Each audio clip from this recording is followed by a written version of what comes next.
এবারকের হাসপাতালের সামনে আছেন স্টাফ করেসপন্ডেন্ট ইফতেখার রেজা। সরাসরি যোগ দিচ্ছেন তিনি। ইফতেখার, বিএনপি চেয়ারপারসন বেগম খালেদা জিয়ার স্বাস্থ্যের এখন পর্যন্ত সর্বশেষ কি তথ্য আছে আপনার কাছে আমাদের জানাবেন।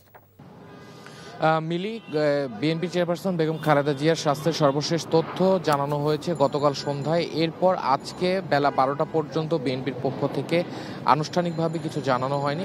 তবে আমরা আশা করছি বেলা বাড়ার সাথে সাথে হয়তো দিনের কোনো এক সময় বিএনপির পক্ষ থেকে বিএনপি চেয়ারপারসন বেগম খালেদা জিয়ার স্বাস্থ্যের সর্বশেষ তথ্যটি জানানো হবে।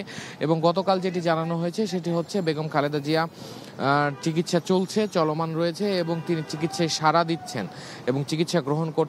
এবং 3 দেশের, বাংলাদেশ, যুক্তরাজ্য এবং চীনের যে সম্মিলিত যে চিকিৎসক দল যে চিকিৎসা দিচ্ছে সেই চিকিৎসাটা চলমান রয়েছে এবং সার্বিক দেখাশোনা করছেন তার জ্যেষ্ঠ পুত্রের বধূ ডাক্তার জোবায়দা রহমান। তিনি বারংবার আসছেন হাসপাতালে, চিকিৎসকদের সাথে আলাপ আলোচনা করছেন এবং গত 23 নভেম্বর থেকে ভর্তি বেগম খালেদা জিয়া, সেই 23 নভেম্বর থেকে এখন পর্যন্ত যেসব চিকিৎসা দেওয়া হয়েছে সেই চিকিৎসার যে নথিপত্রগুলো রয়েছে বা তাকে তার যে স্বাস্থ্যের যে বিভিন্ন পরীক্ষা নিরীক্ষা করা হয়েছে সেই পরীক্ষা নিরীক্ষাগুলো মূলত পর্যবেক্ষণ করছেন এবং পরবর্তী যে চিকিৎসার ধাপগুলো সেই ধাপগুলো নির্ধারিত হচ্ছে ধাপে ধাপে।